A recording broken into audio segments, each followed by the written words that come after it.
El caldero mágico.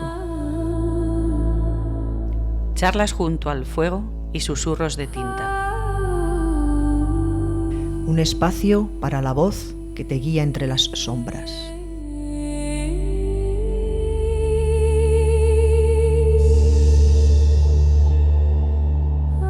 Ningún organismo vivo puede mantenerse cuerdo durante mucho tiempo en unas condiciones de realidad absoluta.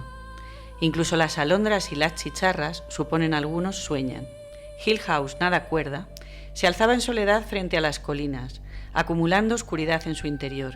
Llevaba así 80 años y así podría haber seguido 80 años más. En su interior, las paredes mantenían su verticalidad, los ladrillos se entrelazaban limpiamente, los suelos aguantaban firmes y las puertas permanecían cuidadosamente cerradas.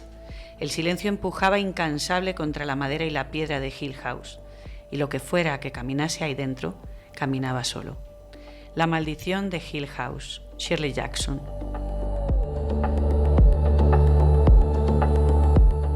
Nos encontramos de nuevo en Radio Enlace, la emisora comunitaria de Hortaleza, arrancando nuestro segundo programa, o episodio 1, si tenemos en cuenta que el anterior fue, caprichos nuestros, el programa piloto. ¿Nos parece que eso de piloto nos da un cierto estilo? Al menos eso creemos nosotras, que somos muy nuestras. El caldero mágico somos Ana, Lucía y Morgan.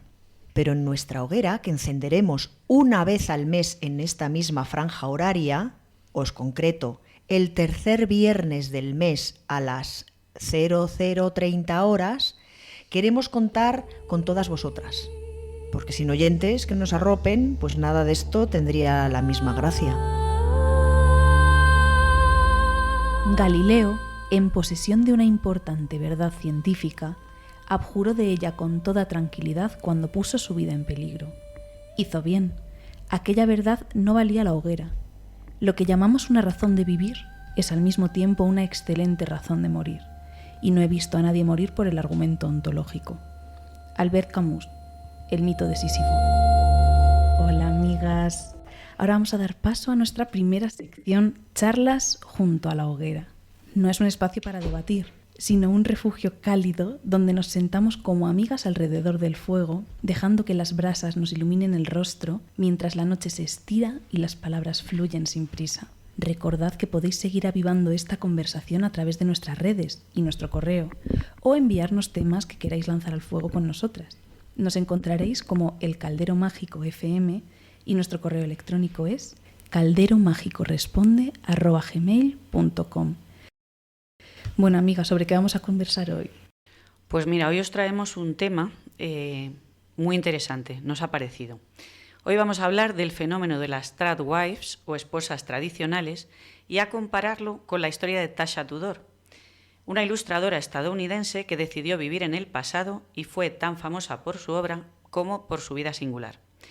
Me voy a permitir antes un inciso, y es que las tradwives fueron absolutamente virales a lo largo de todo 2024. Sin embargo, ahora, a solo un año de distancia, pues habrá quien ni siquiera haya oído hablar de ellas. Parece imposible, pero así son los tiempos que corren. Las cosas tienen una vida cada vez más efímera y limitada. Las tradwives, que se hicieron famosas en redes, especialmente TikTok e Instagram, son amas de casa de lujo que ensalzan los roles tradicionales femeninos, aquellos relacionados con las tareas de cuidados y el trabajo reproductivo, y reivindican el retorno de las mujeres a la esfera doméstica, a la vez que enaltecen el papel de los hombres como proveedores económicos. Presentan además una estética muy concreta. Todas son delgadas, jóvenes, de apariencia y estética impecable, aun en medio de huertos y fogones. Siempre están estupendísimas. En nuestro país, el ejemplo más notorio ha sido Rorro, una influencer con 2,5 millones de seguidores, que se dice pronto, que resuelve todas las necesidades culinarias y diarias de su novio. Desde hacerle los espagueti caseros con pesto, hace ya la masa y todo, a la genovesa, hasta encuadernarle, por ejemplo, un libro con sus propias manos. En Estados Unidos e Inglaterra, cuna del movimiento, los referentes más destacados podrían ser Ayla Stewart o Steve Williams, quien nos dice, por ejemplo, para hablar de su vida antes de haber descubierto las virtudes de la mujer tradicional, como dice ella, Yo era una estudiante universitaria que iba al gimnasio e intentaba cuadrar una agenda repleta de las exigencias de la vida urbana que me iba quemando. Ahora soy feliz y estoy en paz. El fenómeno tiene, como ocurre siempre, tanto seguidores acérrimos como detractores, que nos alertan sobre ciertos riesgos. Según explica, por ejemplo, Carolina Arrieta, profesora de Comunicación y Lengua en UDIMA, puede parecerlo, pero es un estilo que no resulta en absoluto inocente, bajo una lectura mínimamente sociopolítica. Se trata, entre otras cosas, de proyectar la imagen perfecta para contraponerla a lo que conocemos como angry feminist, esa mujer feminista enojada, siempre como furiosa, rabiosa, que han retratado ciertos discursos mediáticos. Las tradwives serían estética y comunicativamente lo contrario a la idea de feminismo que, sobre todo desde la ultraderecha, se intenta imponer. En realidad, una tradwife no es una ama de casa real, es una mujer de clase alta que ha construido una imagen. Se presentan como rebeldes, reclaman su derecho a ser lo que quieran y dicen que la suya es una elección empoderadora, olvidando que todo eso solo es posible gracias al feminismo que desprecian. Y como nos sigue diciendo Arrieta, también han destruido desde su óptica el reconocimiento de corporalidades e identidades diversas que reivindica el feminismo desde hace ya muchos años. Son en su gran mayoría mujeres blancas con un estatus socioeconómico muy superior a la media. Y ahora Tasha Tudor, que ya veréis por qué la traemos hoy en relación. Vale, Tasha Tudor, 1915-2008, fue, como decía al principio, una ilustradora y autora de cuentos infantiles que vivió acorde con valores tradicionales y usos de un tiempo anterior al suyo. No fue ninguna influencer, de hecho era vista por sus coetáneos como lo que era, una excéntrica, una figura incluso anacrónica. Tasha no creó escuela, nunca pretendió imponer ningún criterio ni influir en la forma de vida del resto, y más importante aún, no eligió ese tipo de vida por ser mujer, sino por ser una enamorada del pasado y sentirse de verdad feliz y realizada en ese entorno que logró crear. Ese tipo de vida propia del siglo XIX y de un entorno absolutamente rural alimentaba además su arte como ninguna otra cosa. Sus ilustraciones, buscarla en internet, a ella, Tasha Tudor, porque merece la pena, son escenas hogareñas, tradicionales, antiguas, con personajes infantiles o adultos vestidos todos al estilo de otros tiempos, y animales, flores, huertos y chimeneas encendidas, que tuvieron un éxito enorme, todo hay que decirlo, lo que le permitió absoluta independencia económica e hizo posible que pudiera vivir como quería. Excepto por viajes relativamente breves al extranjero o a otras partes de Estados Unidos, Tasha residió en Nueva Inglaterra desde su nacimiento en 1915, en Boston, Massachusetts, hasta su muerte en Marlboro, Vermont, en 2008. Casada durante 23 años, madre de 4 hijos, vivió una existencia sencilla y casi autosostenible. Ella hacía su propia ropa y la de los suyos, cultivaba un gran huerto y tenía un espléndido jardín, y además criaba animales de granja. Sus únicas concesiones a los tiempos modernos fueron un aparato de radio y un viejo coche que usaba para desplazarse a ver a sus editores. Y hasta aquí mi introducción. Bueno, la verdad es que en general la historia de Tasha Tudor es una historia muy bonita sobre cómo podemos tener la vida que anhelamos, más allá de lo que marca la norma establecida, ¿no? Y sí veo una correlación muy interesante entre el ser y el aparentar, que creo que es un poco lo que más trigger, ¿no? Lo que más molesta del tema de las tradwives, que es precisamente lo que hablábamos nosotras el otro día, de que te están vendiendo una vida que no tienen y que tú como espectadora no vas a poder tener. Ya, está al alcance de pocas. A mí sí que me gustaría decir, en relación del texto, el comentario que nos leías de Carolina... Sí, Arrate creo que es. Arrate, iba a decir Arrieta. Arrieta. Era Arrieta. Vale. Pues ibas tú más encaminada. Pues en relación a lo que ella comenta, yo no veo tanto la figura de la tradwife como una contrapartida a la figura de la feminista enfadada, etcétera, sino como una consecuencia natural de...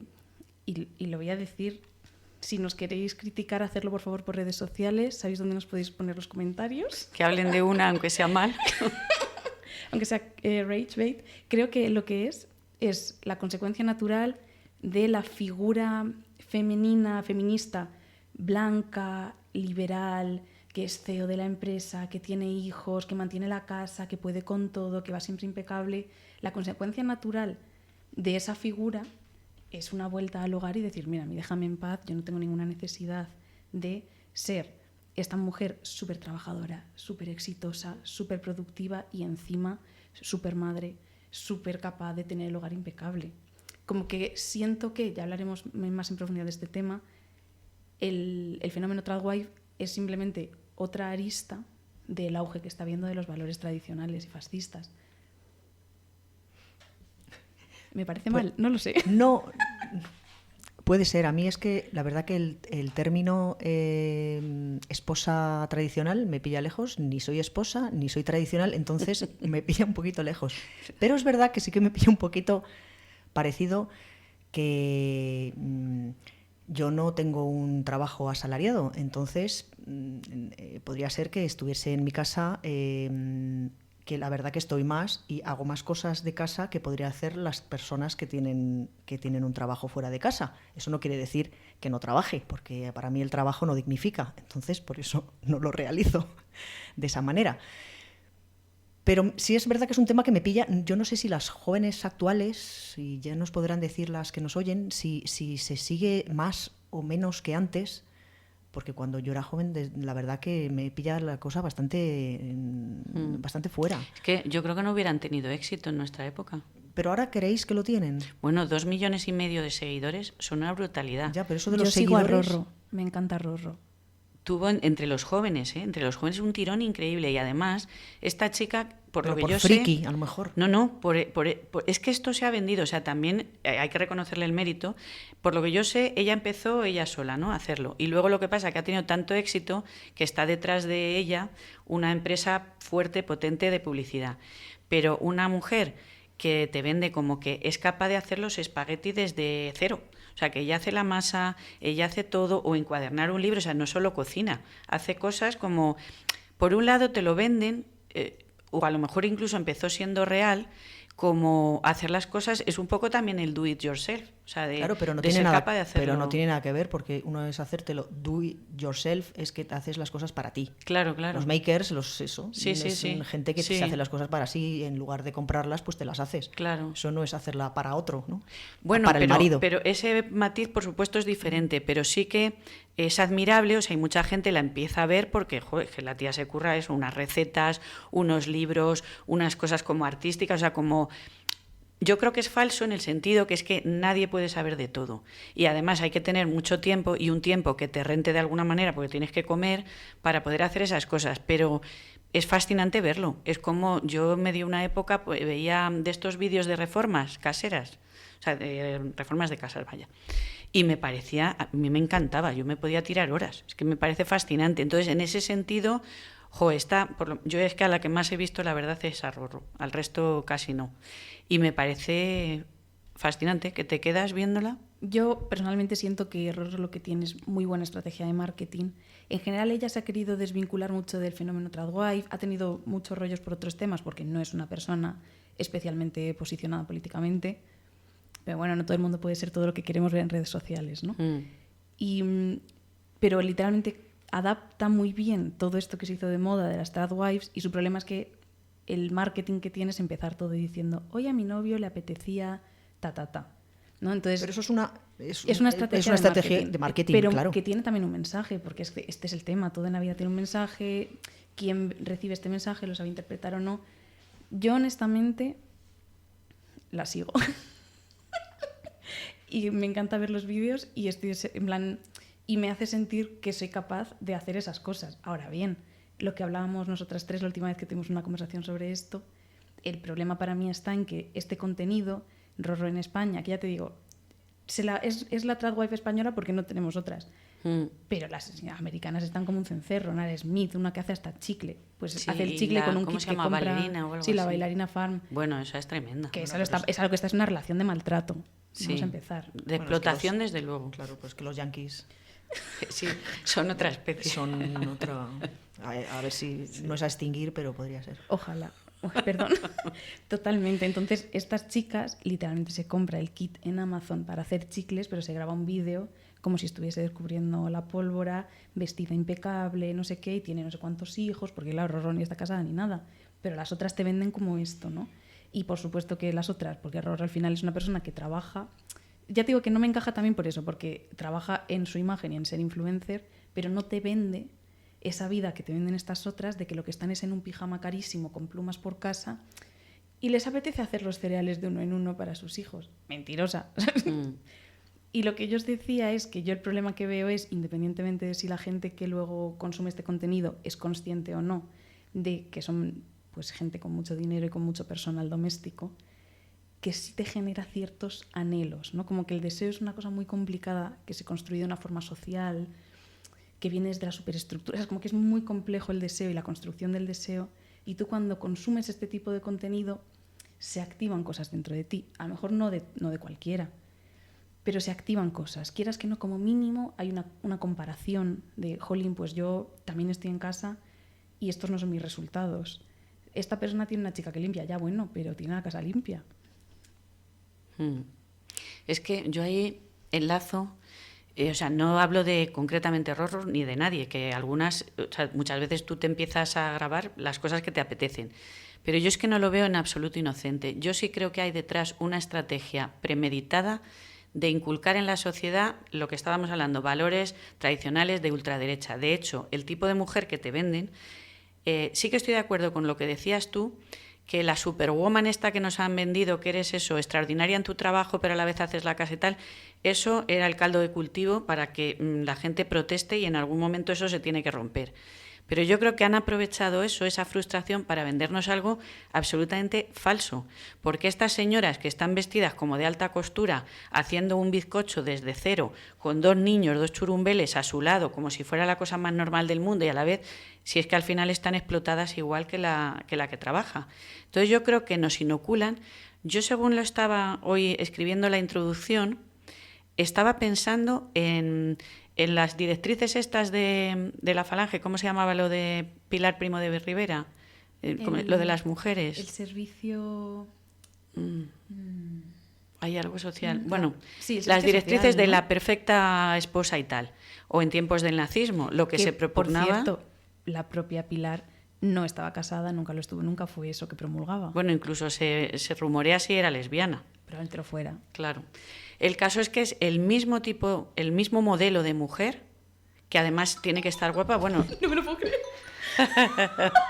Ay, chicas, no sé qué me pasa. Bueno, esto es el directo.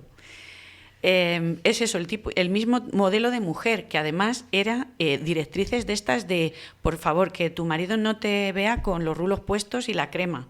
Entonces, es literalmente lo mismo. Hay una serie fantástica, la increíble o maravillosa Miss Maisel, me parece que es, que ella espera, se acuesta con el marido, espera que esté dormido, se levanta, se pone los potingues, tal y cual, y se pone el despertador antes de que él se despierte para limpiarse la cara y maquillarse. Y el marido, inocente, la ve todos los días abriendo los ojos ya maquillada y perfecta. Bueno, pues es un poco caricaturesco, pero es como el tipo de mujer. O sea, eres maravillosa, estás estupenda, a la vez crías a los niños, cocinas, le traes las zapatillas al otro... y tantos años después, y que eso cuaje, o sea, aunque sea una estrategia de marketing lo de Rorró, que cuaje y que la gente lo vea con ese mensaje, me parece muy asombroso.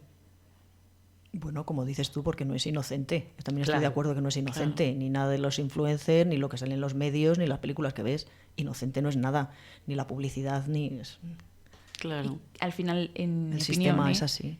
Es todo esto, todo lo que tiene que ver con influencers es otra forma de publicidad, porque Claro. es otra forma de marketing. Claro, claro. También me llama la atención el efecto en los hombres. O sea, aquí el hombre es como el tradicional, ¿no? El proveedor y tal. Entonces, una cosa que he leído y me ha parecido muy curiosa, se infantiliza a la mujer en un sentido, porque tienes que depender de otro y tal, pero se infantiliza al hombre en cuanto a su propio cuidado, que es algo que siempre me ha llamado la atención. Señores, o sea, ejecutivos asombrosos, empresarios de éxito tal, que no son capaces de limpiarse sus propios zapatos o no se hacen la cama o no sabrían hacerse un huevo frito. Entonces yo digo, fíjate cómo cómo se valora el éxito, el no éxito, la autonomía de alguien. O sea, es un tío admirable, muy exitoso, y dices, madre mía, alguien que no sepa ocuparse de sí mismo. Eso es súper interesante. Podríamos hablar otro día en concreto de los cuidados, ¿no? Y de los cuidados hacia uno mismo. Y sí, tal. y por qué una cosa se valora, por qué otra no. Cuando resulta que nadie podríamos subsistir sin la alimentación, sin el cuidado más básico, pero sin embargo eso es como algo que no tiene ninguna importancia, y lo otro que está construido todo. Bueno, es que claro, sería otro tema, porque la economía es como una burbuja. Y en realidad... Bueno, es que está muy claro cómo funciona el sistema. Para que el hombre trabaje fuera de casa, tiene que tener a la mujer que trabaje dentro y se ocupe de la parte reproductiva. Que así funciona el sistema, es que es así, funciona... Pero ¿por qué lo reproductivo está tan mal valorado? Porque es femenino, porque es gratis. Es que claro, es como una cosa porque que es gratis. Cuando es la fuerza reproductiva es la que mueve el mundo, entonces... Sí. Es que si nos tuvieran que pagar, si a una mujer que se queda en casa se le pagara por las horas de limpieza, las horas de cocina, las horas de costura, las horas de psicología, no sé, de despachos de psicología, sería muy caro de mantener, ¿no? El sistema. Sí.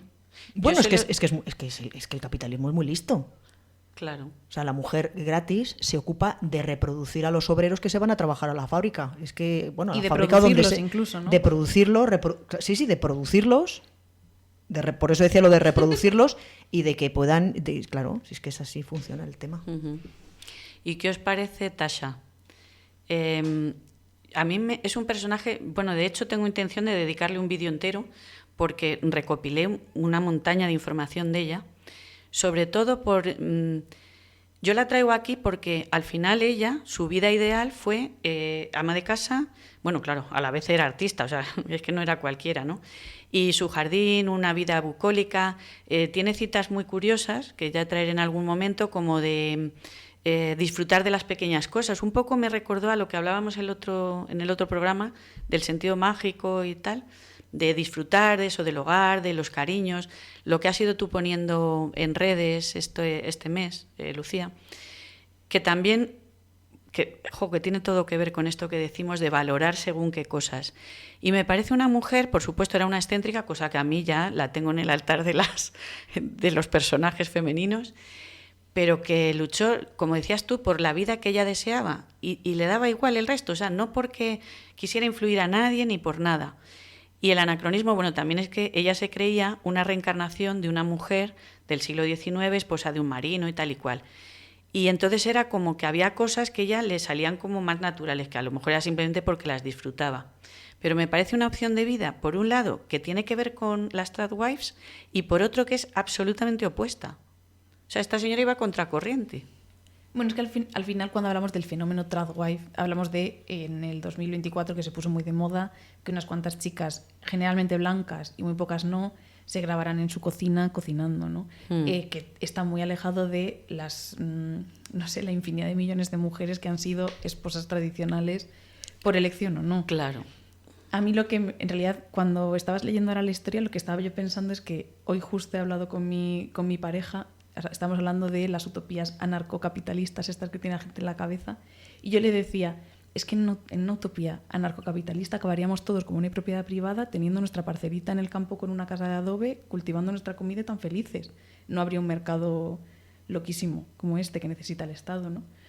Y es lo que me viene a la cabeza, en realidad, que para empezar, pues imagino que esta mujer se pudo permitir tener los mínimos medios materiales para iniciar esta vida y luego tuvo la suerte de pues poder ser ilustradora y tener éxito, porque sería buena en lo que hacía. Claro.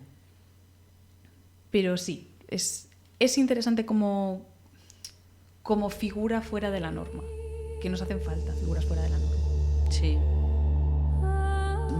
Voy a leer un extracto de un poema de Andrea Balbuena que se llama Mujer sujeto. Reconozco que una vez soñé con ser la mujer de la que hablaban los poetas, la de la pupila azul, la que vuela, la del mirar que escribe mundos en el infinito, la del cabello al viento, la de los besos bienvenidos, aquella que guardaba los libros en macetas, o quizá tan solo una más entre todas ellas. Sin embargo, la realidad, la necesidad, la verdad se impuso ante los sueños. No soy la inspiradora de poetas, soy el oído al que hablan las musas, la mano que sujeta el lapicero. Cuento, enseño, me equivoco, aprendo. Soy sujeto en esta oración incompleta que es la vida. Y joder, cuánto me alegro. La palabra es nuestra y también el momento.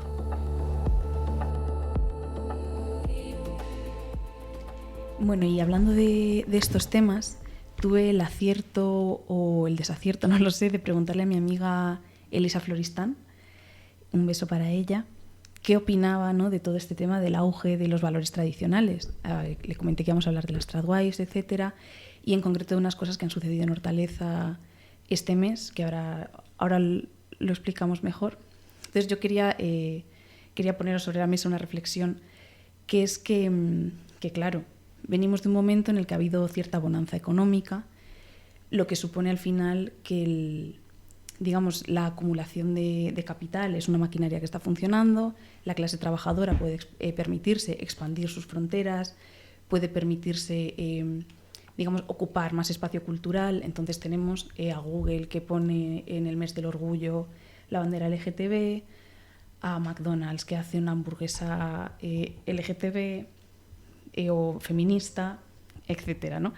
¿Qué pasa? Que en momentos de recesión económica, a quien hay que ajustarle un poquito las tuercas a nivel estructural, digamos, es a la clase trabajadora, que de repente se ve mucho más exprimida y ya no puede permitirse eso. Tenemos de repente ya, como está apretando el capital, viene la recesión económica, que las marcas retiran, ¿no?, todas estas concesiones, estas pequeñas concesiones que había por las luchas sociales, desaparecen. Ahora mismo, no sé si solo ha sido Mercedes en el 2025, Mercedes y alguna otra de estas grandes ha puesto el logo LGTB. Eso ya no está sobre la mesa, ya no hay una tarjeta verde de la Caixa porque está hecha con plástico reciclado. Hemos dejado de lado todas estas concesiones que se habían hecho por las luchas sociales, están desapareciendo del panorama general. ¿Qué pasa entonces a nivel superestructural? Esto mi amiga Elisa lo dice muy bien, lo voy a intentar reproducir tal cual.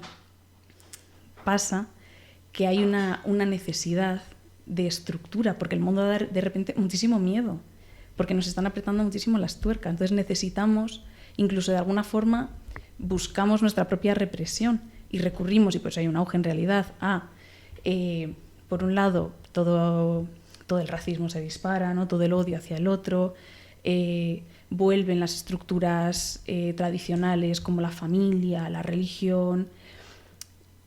Para mí es como si el propio capitalismo y el propio neoliberalismo, con su propio hacer, produjese el auge del fascismo periódicamente, que luego vuelve a caer. Entonces yo ahí veo, por un lado, por supuesto, en el ámbito cultural, la lucha eterna, ¿no?, de los discursos, que en momentos de recesión económica hay un auge de los discursos fascistas, entonces vienen todas estas estéticas que estábamos hablando y que seguiremos hablando, el heroin chic, es decir, las chicas súper delgadas, que también vimos en los 90, desaparecen los cuerpos de las Kardashians, que es una cosa, racializada, ¿no?, porque al final estaban bebiendo de cuerpos de mujeres latinas o afrodescendientes, al menos etcétera. Aportaban diversidad, exacto. Efectivamente, sí, veníamos de un momento en el que había mucha diversidad, tanto estética como corporal. Hemos tenido momentos de un movimiento body positive brutal, hemos venido de una exageración incluso de la inclusión. Veníamos de eso y de repente, precisamente porque se nos están apretando tanto las tuercas, eso desaparece y volvemos a un mundo en el que la derecha está gobernando en todas partes, en el que la propia clase trabajadora está volviendo a esos valores tradicionales. Por eso también os comentaba que yo veía una conexión de estos temas con las tradwives, porque ¿por qué si no iban a volver con tanta fuerza? Y esa misma lucha cultural que se pelea, ¿no?, por el espacio público digital, estamos hablando, para mí también se traduce en la lucha por el espacio urbano. De repente, ¿qué está permitido y qué no está permitido decir y hacer en público? De repente es casi peor hacer un alegato woke, entre comillas, ¿no?, Sí. que decir una barbaridad fascista, que es lo que estamos viendo constantemente. Se están diciendo cosas o se está estirando tanto lo que es permisible decir y hacer. Sí, se está normalizando ese discurso. Y por eso... Bueno, es que es muy simple, es un discurso muy simple y es mucho más fácil que la gente... Que cale, ¿no? Cala mucho más. Es mucho más fácil meterte con el que tienes al lado que pensar que por qué pasa lo que pasa y por qué estamos todos en la mierda. Claro. Justo, y hablando así de fascismo y tal, pues me venía a mí a la cabeza lo que pasó no solo en San Lorenzo, porque esto lleva pasando en Hortaleza más tiempo. Sí, sí. En la misma radio. Es mucho Les hacen pintadas cada 2 por 3. Sí, es mucho tema de racismo. Sí, hicieron pintadas en más que sí, en Radio Enlace, en la Asociación de San Lorenzo, con esvásticas y tal. Yo en principio a mí que la gente pinte, me parece que la libertad de expresión está en unos y en otros. Así estamos los demás para borrarlas, ¿no? Y esa ha sido siempre la guerra de guerrillas. A mí esa no me parece tan... Luego ha habido agresiones peores, pero más que peores a nosotros los blanquitos son las agresiones a los chavales sobre todo menores. Bueno, esas llevan bastante tiempo y con gas pimienta y llevan bastante tiempo y eso a la ciudadanía no le parece mal.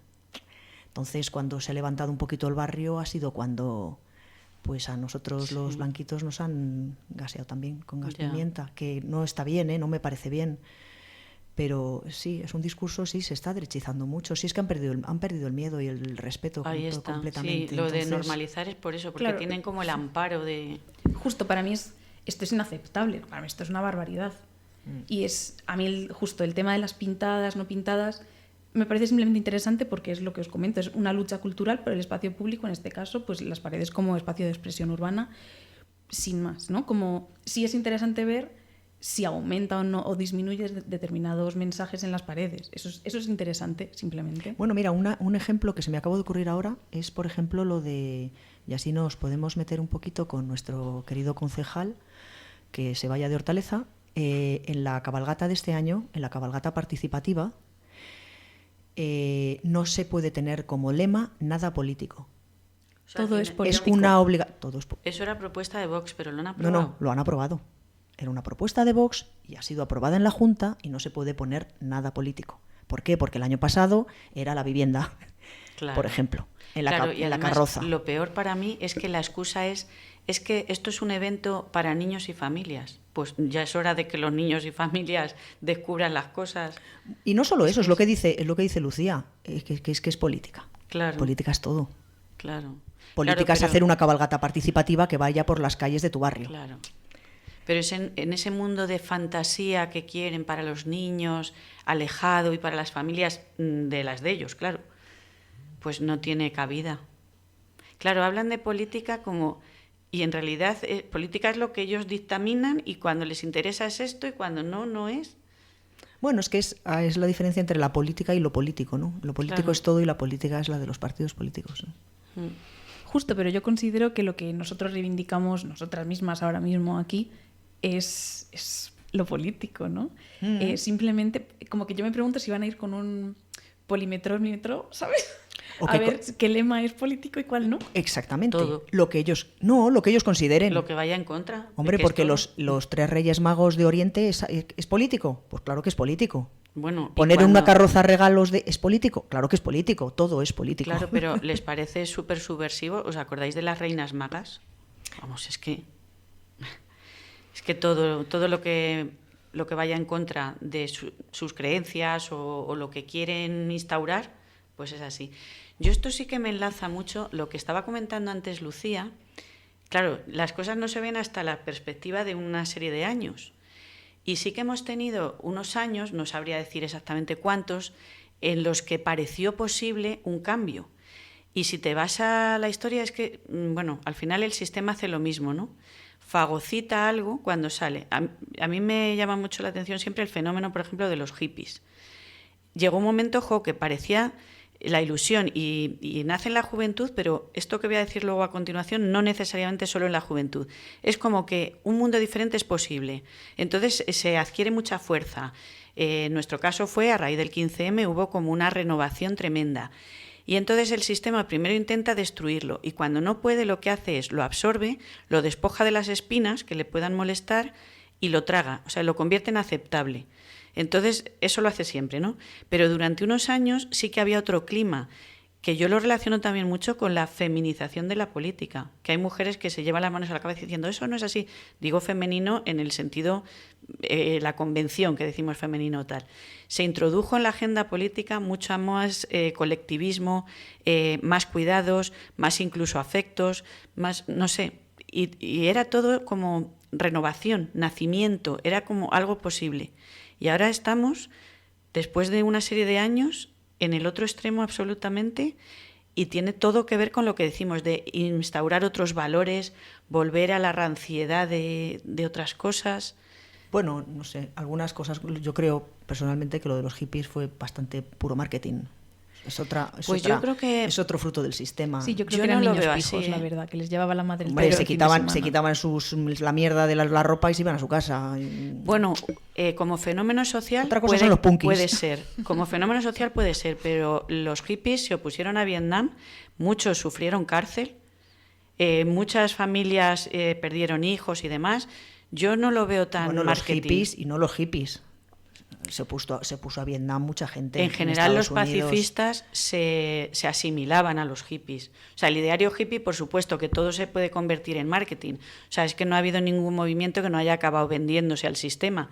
Pero yo sí creo que el ideario y muchos grupos que triunfaron, o sea, me parece que se promovió el arte, se intentaron comunas realmente, que fueran a lo mejor como islas pequeñas y el resto de lo social fuera, como dices tú, marketing. Pero yo sí creo que hubo una filosofía real y verdadera y que hubo gente que vivió acorde a ello. Lo que pasa que siempre es pues algo pequeño que además luego se transforma. Hombre, en el caso del 15M y eso, yo creo un poco que es la frase esta, ¿no? De si la persona, o sea, si la persona crea la posición o la posición crea a la persona, y yo creo que es la posición la que crea a la persona. Entonces, cuando tuvieron cierta posición, sí, pues te cambia el rollo, sí, el poder te corrompe, ¿no? Entonces, sí, pero yo no voy tanto a la persona como a los conceptos. La persona iba a decir el hombre como concepto, pero para no decir el hombre como concepto, vale, no, pues digo la persona, pero digo era más que nada por eso. Que ya no me refiero a los individuos que hacen posible una cosa, sino simplemente como marco, lo que estamos diciendo, por ejemplo, ahora, hablamos de que unos valores se quieren instaurar y eso se hace mediante marketing, anuncios y también mediante la población que se adhiere a un estilo de vida y demás. Entonces, tanto para mí los hippies como en este caso el 15M metieron en agenda unos conceptos que no manejábamos, los círculos, que acabaron, como todos sabemos. Pero el propio concepto, que en la cabeza nos entrase, sí que ha tenido influencia en construcciones que hemos hecho pequeñas, en los huertos urbanos, que luego también pues a veces degeneran o lo que sea, pero como esa posibilidad, al menos la posibilidad de que en el mundo entre en agenda otros conceptos, otra forma de mirar la realidad, otra forma de las cosas. Hombre, que entre en la agenda, bueno, claro, en la agenda política, en la agencia de cada uno. Sí. Esa es la esperanza, sí, para mí. Claro, porque también el actuar localmente de esa manera. Eso es que nos Pero hizo luego poner el foco en lo la pequeño. Posición, claro, bueno, siempre yo creo que hay que empezar localmente para acabar globalmente, no al revés, que es lo que hacen los políticos. Entonces, claro, pero es que yo creo que lo mayoritario en la sociedad era de lo grande, lo político, lo público, el no sé qué. Y por eso digo que como que entraron otros conceptos, es como que eso, los cuidados, los afectos, el relacionarte de otra manera, el crear diferentes relaciones, la colectividad, el no sé qué, que luego ya sabemos que ha quedado en nada. Claro, no ha quedado en nada, pero cuando se fue de la calle, es que ya está. Así ha pasado siempre. Cuando se va de la calle, se crean las posiciones y ya. Yo siento Lucía, levántanos el ánimo porque... Bueno, yo iba a decir que siento que el sistema siempre nos hace ver las cosas peor de lo que son. Como que creo que la versión dominante de la historia nunca es la versión de la gente que tiene que objetivo está abajo, ¿no? de desmovilizarnos. Creo que hay una desmovilización un poco adrede, pero la realidad es que el 15M sirvió de muchísimo, que hordas de personas que no estábamos movilizadas, que éramos chavales entrando a la vida adulta, nos movilizamos en ese momento. Creo que se generaron muchísimas asociaciones que a día de hoy, pues algunas han sido desterradas, ¿no? por los poderes políticos en realidad. Han cerrado muchísimos espacios estos últimos años, pero muchas otras seguimos en pie y lo que la gente vivió a la gente no se le va a olvidar tampoco. Bueno, yo soy muy ¿cómo se dice? Positiva. Yo soy muy optimista. Optimista, sí. Yo creo que creo que la historia no avanza sin idas y venidas. Creo que es la única forma de que avance. Creo que no es posible, además, un avance como direccional en una dirección única, sin que haya algún tipo de oposición, porque es imprescindible que demos un paso atrás para poder seguir avanzando, si no iríamos pervirtiendo los mismos ideales, ¿no? que proclamamos. Y luego lo que sí que voy a decir, sin querer yo generar un nuevo debate, es que lo que se intenta constantemente y que no funciona y que no va a funcionar nunca es cambiar el sistema desde dentro. Lo que hay que hacer es romper con él. Eso está clarísimo. Pero bueno, sí. Yo también lo pienso. Bueno, pues una pildorita entonces. Me parece necesario.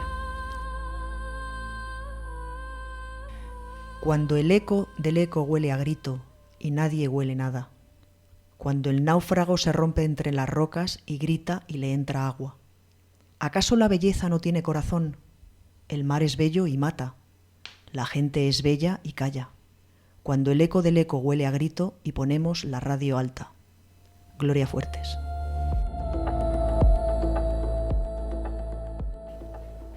Bueno, amigas, y para terminar con esta sesión de charlas junto a la hoguera, nos hemos ido encontrando últimamente en redes sociales una reflexión muy interesante, que es que las sociedades actuales están perdiendo el color.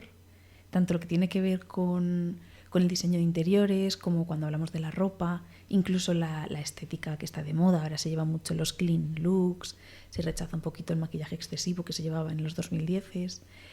Y nos parecía muy interesante. De hecho, os hemos estado preguntando por Instagram si vosotras preferís estos estilos más modernos, más lineales, más blancos, más, no sé si decir industriales, no sé cuál sería el término exacto, minimalistas, o si en cambio os llama la atención las casas más modernas, más de madera, con más color. Bueno, yo en cuanto a la ropa, lo siento, pero soy fan del negro riguroso, salvo alguna pinzada esporádica, pero en las casas no tengo ninguna duda. Las casas antiguas, con calor de hogar, con madera, con adornos así, yo qué sé, pues flores, velas, etcétera. A mí las otras me parecen un poco oficinas. Entonces, no sé, me parecen un entorno urbano, que además se ha puesto también de moda en las películas, ¿no? Como los ejecutivos suelen tener casas súper modernas, ahí eso, lineales, minimalistas. Entonces, yo ahí me declaro tradicionalista. Pues yo hablando de esto con mi cuñada Aurora, es que he cometido el error de preguntarle a la gente lo que opina y ahora tengo mucho que decir. Me decía mi cuñada que hay una correlación que ella ha leído en algún sitio, que por supuesto no se acuerda de dónde, entre el desprecio al color, digamos, y el racismo, o lo contrario, la uniformidad de colores, el beige, el blanco, etcétera, y el desprecio por todo lo étnico, ¿no? Como que si lo pensamos incluso en nuestro propio sur económico, si pensamos en lo rural en España, ¿no? Un traje típico de cualquier región española tiene mucho color y en cambio eso es como... es algo que está abajo, no sé cómo expresarlo es mejor. Que yo también sí. Yo cuando hablamos de las casas, que yo no me había fijado nunca en bueno, mucho en así el tema de las casas, que las casas blancas, modernas, tal, yo creo que es por contraposición a lo étnico, a lo cutre y a lo barrio bajero, de alguna manera. Sí, y a lo de la tierra, claro. Lo de la tierra, sí, o que, yo qué sé, como en mi casa, por ejemplo, que es como un bazar, ¿no? Pues es como, sí, es que es mucho más guay. Lo que pasa es que también lo de las casas blancas, lo de las paredes blancas, también la gente vive en casas tan pequeñas que no lo vas a pintar de rojo, ¿no? Que entonces sería un Pero guau. de vainillita sí. Ah, Pero fíjate, las casas ibicencas han sido blancas, o sea, el interior y todo, así como de obra. Eso también es bonito. A mí, fíjate, me choca más, a mí estoy pensando, porque me ha venido lo de una casa ibicenca y me parecen preciosas, aunque solo sean blancas. O sea, igual no es tanto el color, a mí lo que no me va es el minimalismo. Porque eso de la línea recta es como que lo orgánico, lo étnico, lo de la tierra, es más redondo que lineal. Y además, cuando tú acumulas, tú dices un bazar, pero es porque tienes objetos que son recuerdo de no sé qué, que tú lo usas para tal, yo qué sé, las pantuflas, aquí tengo el libro que leo, aquí tengo no sé qué, aquí la foto de alguien. Y lo otro es como casi artificial. ¿Sabes? Una vida de esta de ejecutivo, que tienes todo colocado en su sitio, que no hay tiradores en la cocina, que le aprietas y salen. Cosas así que dices, es como frío, ¿no? Como despojarte A mí me transmite frialdad. Sí, a mí lo que me pasa es que siento la falta, lo vamos a hablar después, pero la falta de raíz, de origen, ¿no? Como que en mi casa en la que vivo tiene las paredes blancas y nos encanta porque tiene un rollo muy ibicenco, pero lo que es la casa, pues la construyeron los señores que Sí. conocemos, la cocina la hizo el que entonces era el vecino de debajo, o sea, es como que tiene historia, ¿no? Y en cambio en los edificios modernos, con todo el cariño del mundo, pero Valdebebas, es que el edificio ya en sí es todo uniforme, Sí. te puedes perder porque todos los edificios son iguales. Es la falta de historia. Qué bueno lo de la historia, claro. Objetos con historia. Que luego también hablaremos de algo así. Que tienen algo, que tienen alma. Mi madre me dio una reflexión muy interesante que no tenía nada que ver con todo esto, pero están haciendo en nuestro barrio muchas reformas de las fachadas de los edificios. Sí. para Qué arreglarlo. horror la estoy sufriendo vivo con los... Claro, amiga. Con los señores que arreglan las... Vivo con ellos. He tenido que ir a otro baño porque es que estaba... Es esmerilado, la ventana es esmerilada. Pero es que me he sentado en el váter y había un tío con un cubo porque le veía un poco. Normalmente ponen los andamios para no verte la cara, pues Claro. lo ponen como a mitad de la ventana, pero el tío se ha sentado y entonces estaba poniendo como cemento. Digo, no me ve, pero me está dando, y yo ya sabéis que no soy muy pudorosa, pero es que digo, es que estoy aquí en el baño al su lado completamente de este señor. Qué incómodo. Es buenísimo, Ana. Pues lo que iba a decir es que ahora todos los edificios van a ser iguales. Sí, hija, sí. Como que estamos perdiendo la identidad de nuestras Bueno, no ciudades y sé, nuestros barrios. yo pregunté si luego lo podía pintar, que yo quería decidir un poco, porque no he decidido nada porque no he ido a las reuniones, solo a lo de pagar. Y digo, bueno, ¿y puedo? Se lo digo a uno que me dice, no me hables de los colores, que todo el mundo me está preguntando lo de los colores. Digo, ¿y no podemos elegir el color? Pues no se puede elegir ni el color, tiene que ser, como eran antes de ladrillo, pues de color ladrillo. Puede ser más rosa, más salmón, más tal, pero de color ladrillo. Digo, Por lo no puedo menos no es elegir blanca. azul. No, Bueno. las que son blancas Es que eran tienen que blancas. seguir siendo blancas. No sé si os acordáis cuando en la Soci pusimos el cartel que ponía Sí. la Soci y tal, los colorines, madre mía, el disgusto que tenían los vecinos así. Yo es que odio el beige, por ejemplo, porque yo desde niña, me acuerdo mis tías, era como el color de las mujeres teníamos que ser, era elegante, discreto y tal. Entonces odio, aborrezco el beige.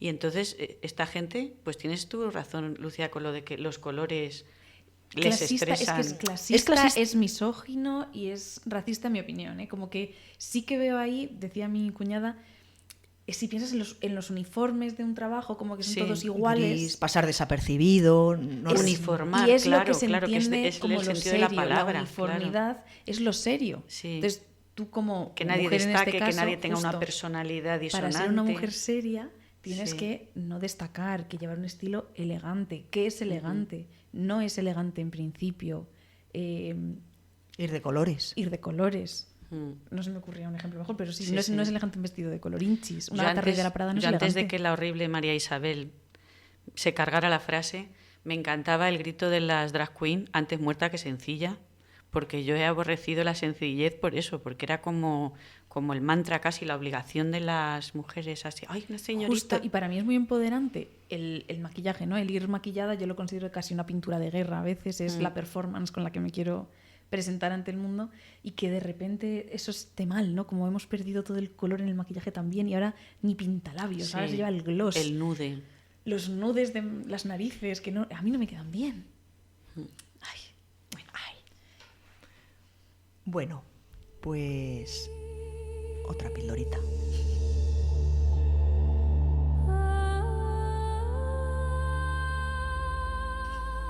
Canción última de Miguel Hernández. Pintada, no vacía. Pintada está mi casa del color de las grandes pasiones y desgracias. Regresará del llanto a donde fue llevada, con su desierta mesa, con su ruinosa cama. Florecerán los besos sobre las almohadas, y en torno de los cuerpos elevará la sábana su intensa enredadera nocturna, perfumada. El odio se amortigua detrás de la ventana. Será la garra suave. Dejadme la esperanza. Para terminar el tema del colorido, queremos lanzaros una pregunta, primero entre nosotras y a vosotros que nos las respondáis en redes. ¿De qué color tenemos cada uno, cada una, el baño? Ana, ¿De qué color tienes el baño? Ah, que tengo que contestar. Pues es verdad que lo cambié hace poco. Es en la que da a la calle donde está el señor ese que vive conmigo, que está en el andamio, pues en esa pared, que tiene una ventana, pues es como verde, como agua, es como unos azulejos así como jaspeado, de verde oscuro. Y es como si fuese el mar, entonces le sale una especie de cenefa a las demás paredes del baño, de color verde, que atraviesa no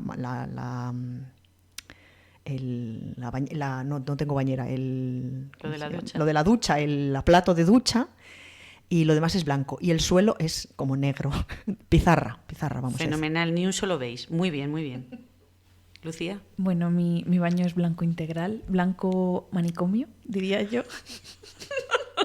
Le he puesto alguna figurita de adorno, una lucecita cálida, pero efectivamente sí, mi baño es blanco. No lo he elegido yo, he de decir. Claro. El mío es blanco y morado. Muy bonito, por cierto. Ay, gracias. Sí, tienes un baño muy bonito. Queremos que compartáis con nosotras en Instagram o en YouTube mismo de qué color tenéis vosotros los baños. Soy la mujer que mira hacia adentro. Soy la mujer que mira debajo del agua. Soy la nadadora sagrada, porque puedo nadar en lo grandioso. Soy la mujer luna. María Sabina. Y ahora llega el momento de Momento Aquelarre. En esta sección abrimos el círculo para compartir pequeños saberes que nacen de la vida real. Un espacio íntimo para aprender, reír y dejar que lo cotidiano se vuelva hechizo. Toma asiento, la brasa está que arde y el poder crece cuando se comparte. Y vamos con las palabras. Parresía, franqueza verbal, hablar sin filtro de lo políticamente correcto. Como los punkis, que no pretenden agradar sino hacer reaccionar. Es la esencia del cínico griego. Es un poco tú, ¿no? Un poco a veces. Se puede mezclar un poco con bocazas. Parresía es mucho más elegante, claro. Pero parresía queda mucho mejor. A mí me encanta. Y me encanta pensar en ti relacionada con esta palabra. Pensar, Ana tiene parresía. Y se dirá que eres parrésica.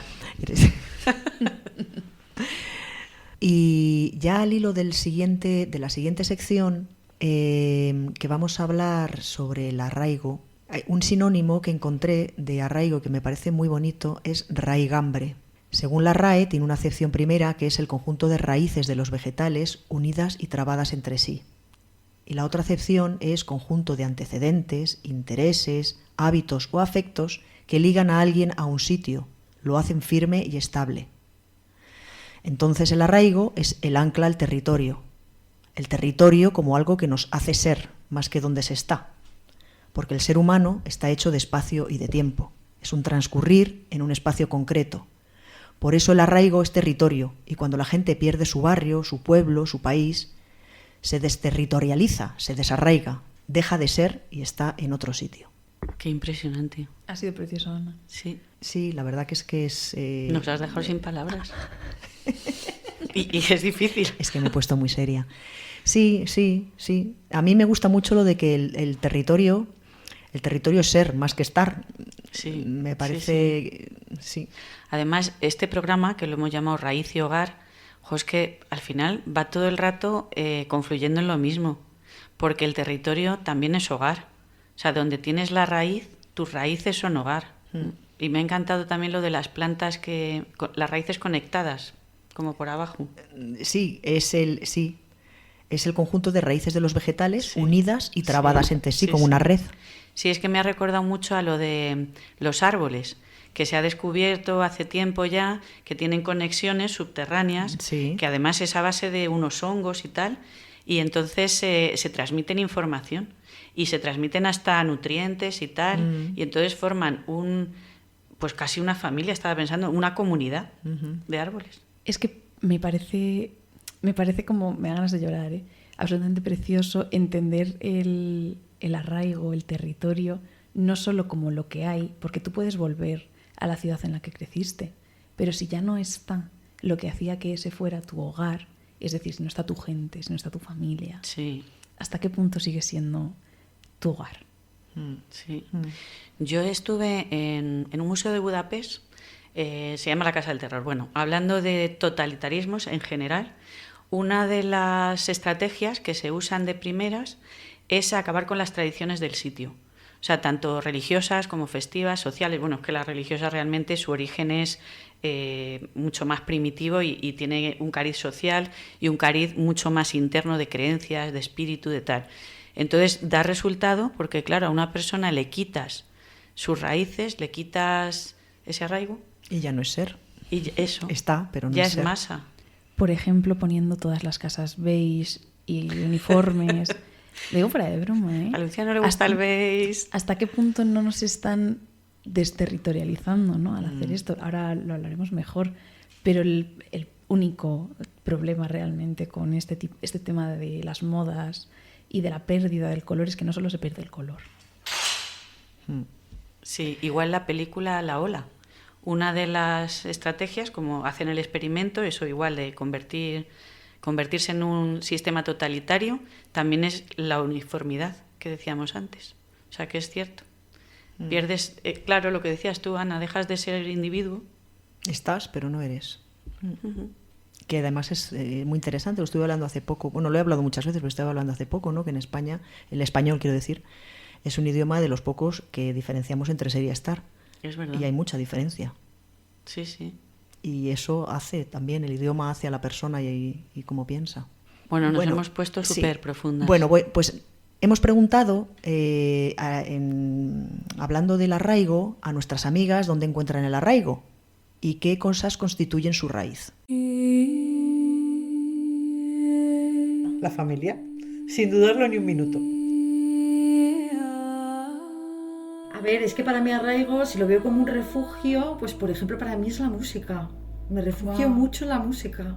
La música me salva muchas veces.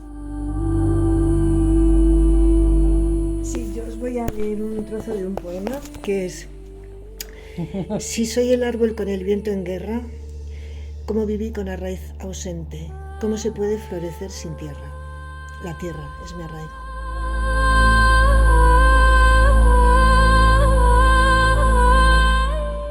Para mí el arraigo es un plato de lentejas y una mandarina.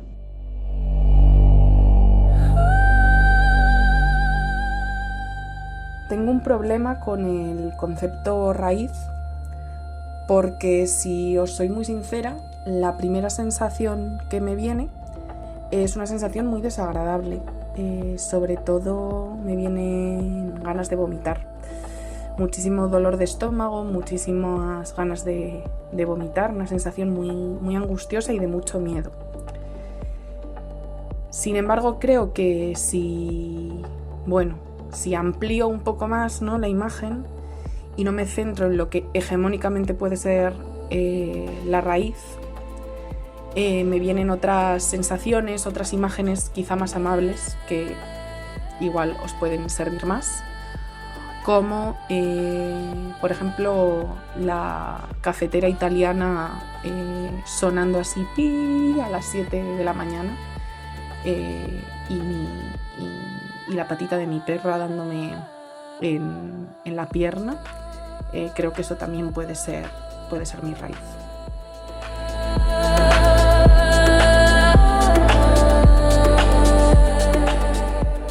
Significa para mí un sitio o varios sitios en los que he sido feliz y me he encontrado a gusto. Por eso puedo tener varios espacios y además los puedo evocar y sentir esa sensación que he ido sintiendo a lo largo de los días. En la raíz me parece que es más profunda que el arraigo. De la raíz no te puedes ir, estás sujeta y al mismo tiempo quieres que te sujeten. Por eso necesitas la tierra, la compañía, el aire, el agua, lo que te sujeta a un sitio y te da esa máxima seguridad. Y esa raíz permanece para que puedas mantenerte de pie y a gusto.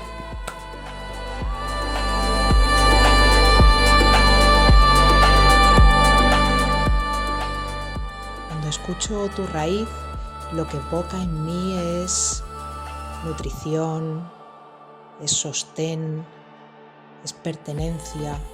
Es una sensación de calor que sube desde mis pies y llega hasta mi corazón.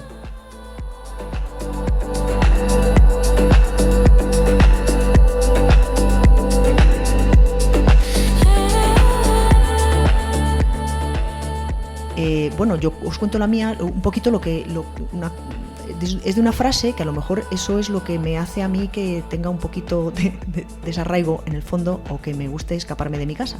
Y es la frase de: el deseo y el desarraigo de las ansias de viajar. A lo mejor a mí ese ansia, que me gusta mucho viajar, es lo que me desarraiga por ese deseo de viajar. Pero es como te decía yo el otro día, que puede ser porque tú llevas tu raíz o tu hogar contigo. Entonces no necesitas el espacio exterior. Sí, tanto. Sí, bueno, también el arraigo, que es lo que por ejemplo, Alberto y Magui, de lo que me contaron, es que el arraigo es tu familia. Para mucha gente es tu familia, que no es un lugar, aunque bueno, tu familia es un lugar, o tu pueblo. Entonces, Alberto decía que es que él no tenía pueblo, y Magui no le gustaba su pueblo, pero a lo mejor era su pueblo. El arraigo. Ese es su arraigo. Yo la verdad no tengo nada claro. Yo no podría responder a la pregunta que le vamos a hacer a todas nuestras amigas. Sigo construyendo mi idea de origen, de raíz.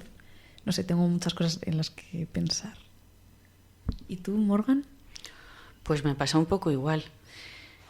Yo sí voy sintiendo una raíz dentro y me enraiza con...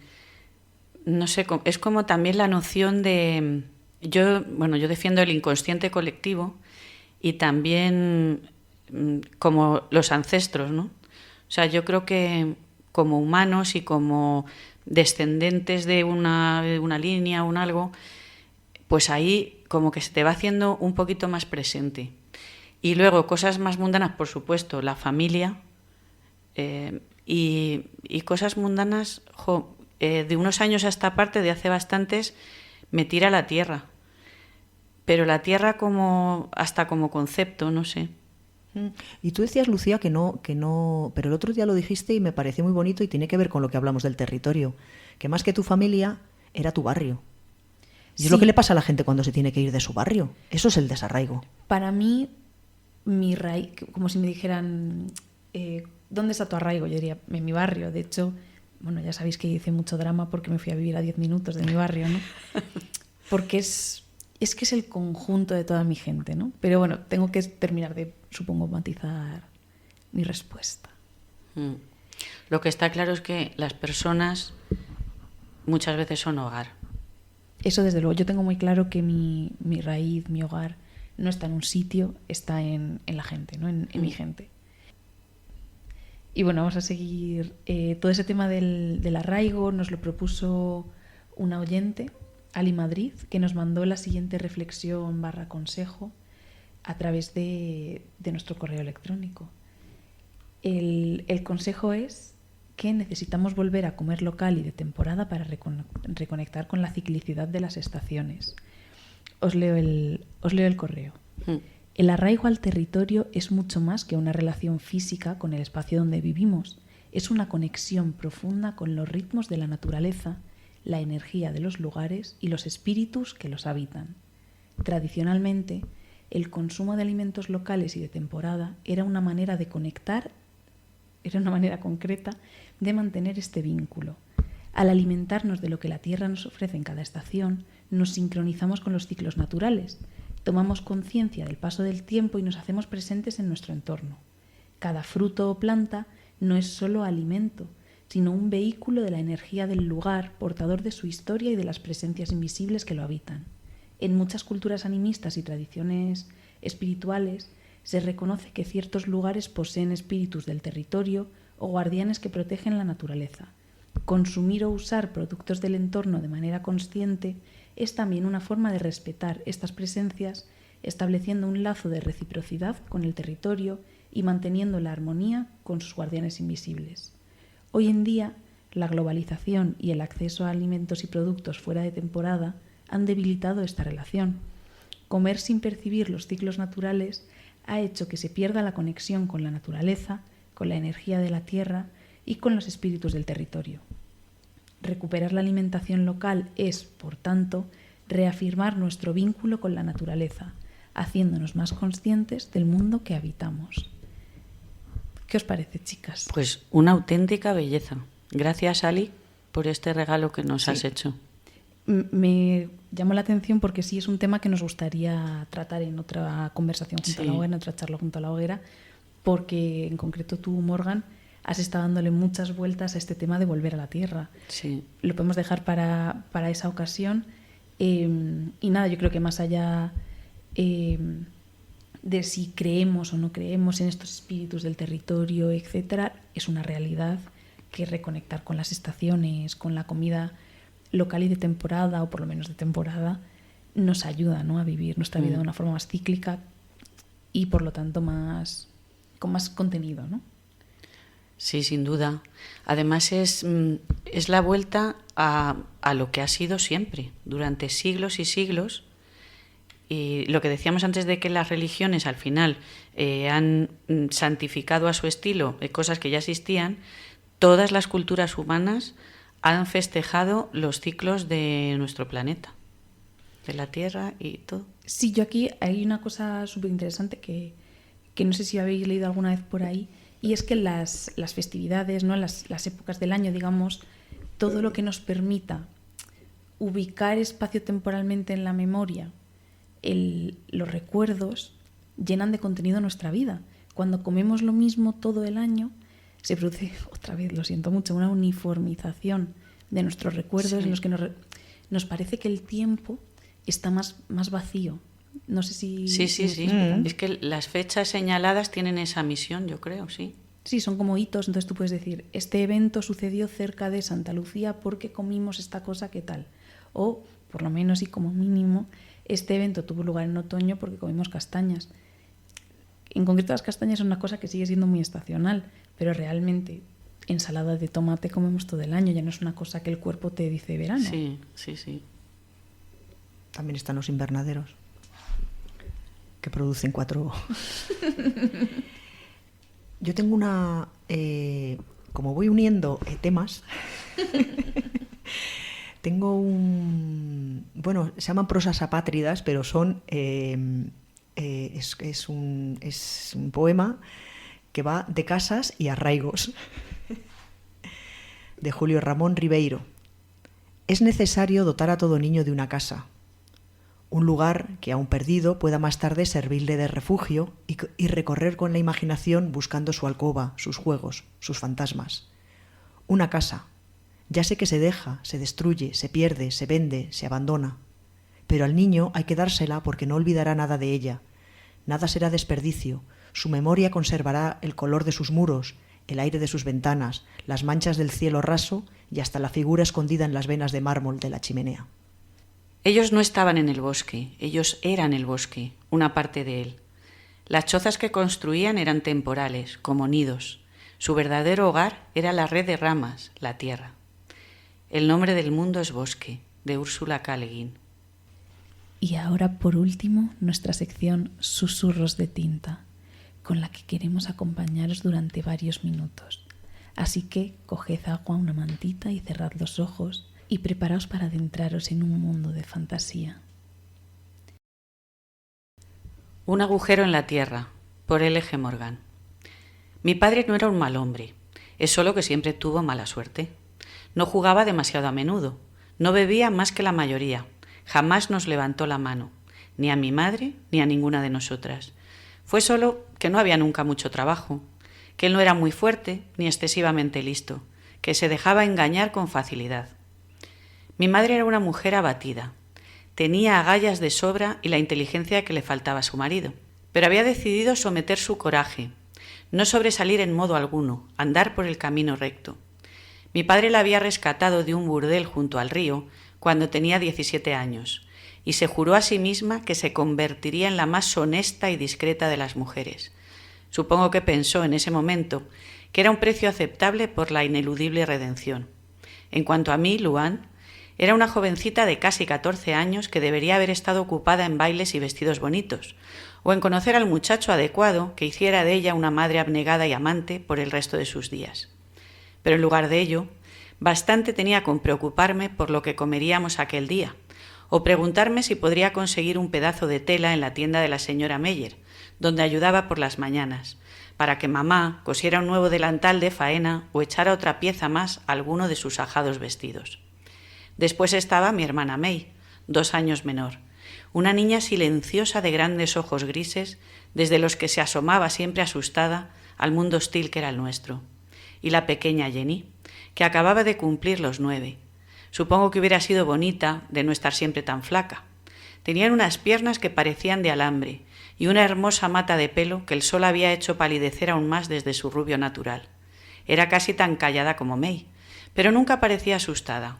Era tan solo como si considerase todas las cosas cuidadosamente, como si todo fuera tan importante que había de llevar su tiempo para ser tenido en cuenta. Resulta que hasta en eso la fortuna le había sido esquiva al pobre papá. 3 hijas, 3 bocas más que alimentar y ningunos buenos brazos de muchacho que hubieran podido ayudarle a traer dinero a casa, aunque fuera más adelante. Una tarde papá regresó a casa más contento y emocionado de lo que le hubiéramos visto nunca. «¡Annie! ¡Annie!», llamó a mi madre desde la puerta. «Nos ha cambiado la suerte, puedes jurarlo, mujer». Mi madre se acercó a escucharle mientras se secaba las manos en el delantal color añil, con un resignado escepticismo pintado en el semblante cansado. Él nos contó que había conocido a un tipo mientras esperaban en fila, con muchos otros, para descargar uno de aquellos barcos fluviales que transportaban algodón desde el sur. El hombre buscaba trabajo y una casa donde instalarse en la ciudad, pues venía del oeste, donde había dejado una buena propiedad en busca de un poco de compañía. Contó a mi padre que, aunque había logrado prosperar grandemente en aquellas tierras lejanas, la soledad había acabado por parecerle un precio excesivo y había decidido cambiar de vida e instalarse aquí en el este, aun teniendo que vivir con más modestia. El oeste era para gente con familia, le aseguró. Mi padre, como le sucedía a menudo, se entusiasmó con lo que contaba aquel tipo. Antes de transcurrida la mañana, en cuanto terminaron de descargar y recibieron la paga del día, tomó una arriesgada decisión que se apresuró a comunicar a su nuevo amigo. Le propuso intercambiar propiedad por propiedad. Nuestra decrépita casa, con el huerto anexo y nuestras 2 únicas vacas, por su escritura de propiedad de aquella casa que había tenido que abandonar en algún lugar inhóspito y desconocido del territorio este. Mi madre no mostró ningún entusiasmo ante las supuestas buenas nuevas, pero eso no desanimó a mi padre en modo alguno. Esa misma noche, después de la cena, vino a nuestra casa el hombre aquel. Debió hacerle desconfiar a mi padre el simple hecho de que el forastero se mostrase encantado del trato una vez hubo visto nuestra maltrecha propiedad. Nadie en su sano juicio, pensaba yo, hubiera accedido a cambiarla por nada, a no ser por cualquier baratija, unos pocos sacos de avena o unas malditas balas de algodón. Pero así era mi padre. Se negaba a ver lo que no le convenía.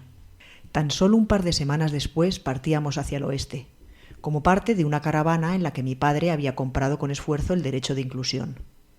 Todos nuestros magros ahorros habían ido a parar a dicha transacción, amén de 4 caballos, enclenques y una carreta tan decrépita que era un milagro que no se desmoronase. Cuando la vi por primera vez, no pude evitar pensar si en toda mi vida no iba a poder tener algo, por pequeño que fuera, que no pareciese a punto de romperse y pasar a mejor vida. Surcamos los polvorientos caminos que recorrían el territorio de Iowa hacia el noroeste. Una carreta detrás de otra vigilada por el jefe de la caravana y sus hombres, encargados de nuestra protección. Desde luego llevábamos poco peso. Todas nuestras posesiones, incluidas unas cuantas herramientas que habíamos conseguido reunir, bien cabían en un par de baúles de cuero ajado y herrajes oxidados. Pasada la mitad del país, el grueso de la caravana fue disminuyendo gradualmente.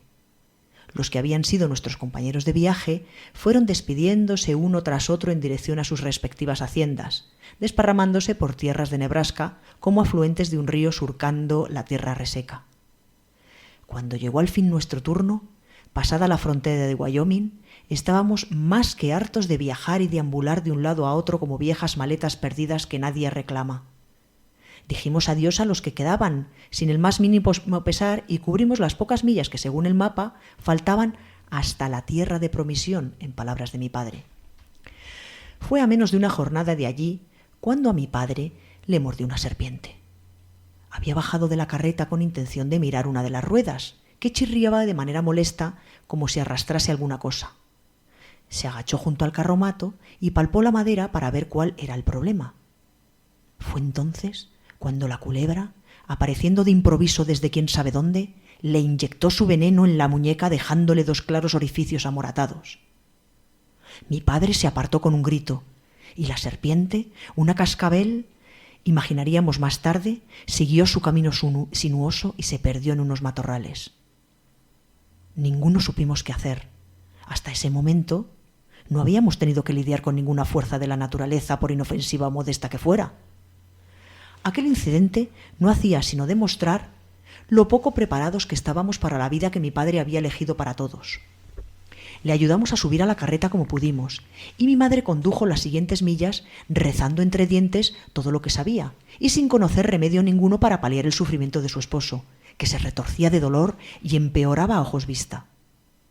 Estuvo delirando durante horas, y justo a la caída del sol, en medio de ninguna parte, entregó su alma al Señor, y nos dejó solas en la inmensidad de las praderas herbosas.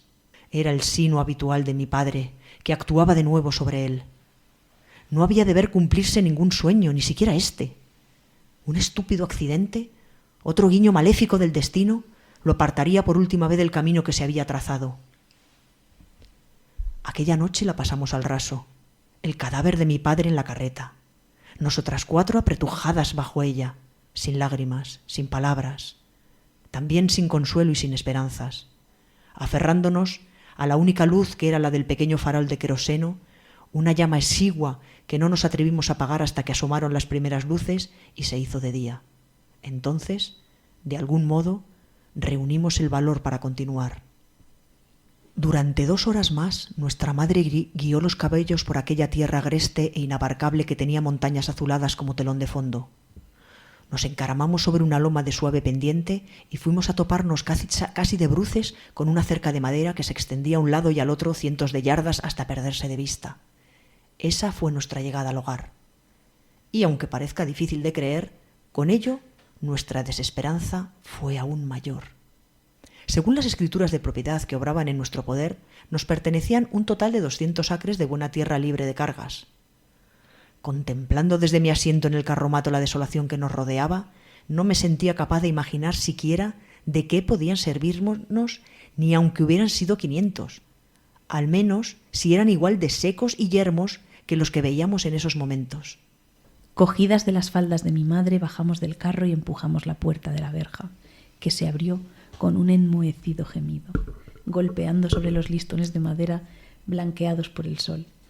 Recorrimos lentamente las escasas yardas de tierra aterronada y dura que nos separaban de la casa, que se alzaba orientada al sur. El edificio tenía pretensiones, eso no se podía negar. Lástima que estuviera a medio hacer, y que pareciera abandonada y carcomida por el viento abrasador que mordía con arena todo lo que tocaba. Había un pozo al este de la construcción, seco, y un establo, y un cercado para el ganado, vacíos. Mi madre se sentó junto a la puerta de entrada y rompió a llorar inconteniblemente. Lloró años de pesadumbre, una vida entera de estrecheces que había terminado hacía tiempo con la posibilidad de cualquier sueño, cualquier esperanza. Mis hermanas y yo la rodeamos desconsoladas también. Yo tomé la manita de Jenny y May la de mamá. Así permanecimos un buen rato, con el gemido del viento burlándose de nuestra desolación y mortificando a placer los caballos hasta volverlos locos. Mamá reaccionó por fin. Se sorbió los mocos, se secó la cara con un pico de la falda y se puso de pie. «Lo primero será enterrar a vuestro padre», dijo con una voz firme tratando de mostrar lo decidida que se sentía, o quería hacernos creer. «Lo segundo, hacer de esta tierra nuestra el primer hogar verdadero que hemos tenido jamás. Os lo juro por la vida que me dio mi madre, que esto es lo único que me dio, por cierto. Añadió a media voz con ironía. Fuimos entonces tras ella hasta la carreta y cogimos un pico y una pala. Después mamá nos pidió que eligiéramos un sitio donde cavar la tumba. Jenny miraba alrededor como el resto. tratábamos de encontrar, en medio de la uniformidad parda de los contornos, algo que pareciera distinto y por tanto adecuado para el descanso eterno de nuestro padre. La pequeña señaló a lo lejos, hacia el oeste. Había divisado una piedra oblonga plantada en medio de ninguna parte. Era un sitio tan bueno como cualquier otro. «Luan, tendrás que ayudarme», dijo mamá, y me tendió la pala. Juntas empezamos a cavar. Ella empuñaba el pico y yo sacaba la tierra y la amontonaba junto al agujero, con mucho esfuerzo. Con mucho esfuerzo penetramos en la tierra lo bastante para meternos de pie en el hoyo hasta casi la cadera. Entonces algo empezó a ir mal. Uno de los golpes de mi madre debió de dar en una veta húmeda que hizo aflorar agua. El fondo del agujero se empapó gradualmente y se oscureció su superficie. Había un olor acre y especial, no del todo desconocido. Un olor que despertó en mí un temor incomprensible, pero, no obstante, imposible de ignorar. Nos pareció todo tan extraño, tan repentino, que mi madre se agachó y pasó la mano por el fondo tocando la humedad. La levantó goteando sangre, sí, no había duda. El líquido rojizo y pegajoso tenía el color de la sangre y su olor. Salté fuera del agujero y tiré de mi madre para ponerla a salvo. Ante nuestros atónitos ojos, la tierra siguió empapándose y el nivel del líquido fue subiendo muy lentamente. Era como un pozo del que hubiera empezado a manar agua, solo que no era agua. En la inmensidad seca y estéril de alrededor habíamos dado con lo que parecía un río de sangre subterráneo. Aquello no era posible, no podía pasar. Entonces mi hermana May, la asustadiza y tímida May, hizo algo inesperado. Se inclinó sobre el agujero y mojó sus manos en el rojizo líquido. Luego se hizo un signo en la frente, y lo mismo hizo con cada una de nosotras. Quise negarme. Aquello no estaba bien, pero algo me impidió hacer nada. Jenny lo aceptó con increíble naturalidad, como si le estuvieran imponiendo la ceniza del primer miércoles de Cuaresma, y mi madre pareció demasiado afectada para oponer ninguna resistencia. «No os preocupéis», dijo May con una voz tranquila que no le conocíamos. «Ahora todo irá bien. La tierra nos quiere aquí». ¿Qué podía decir? Desde luego yo quería salir corriendo. Lo hubiera hecho, seguro.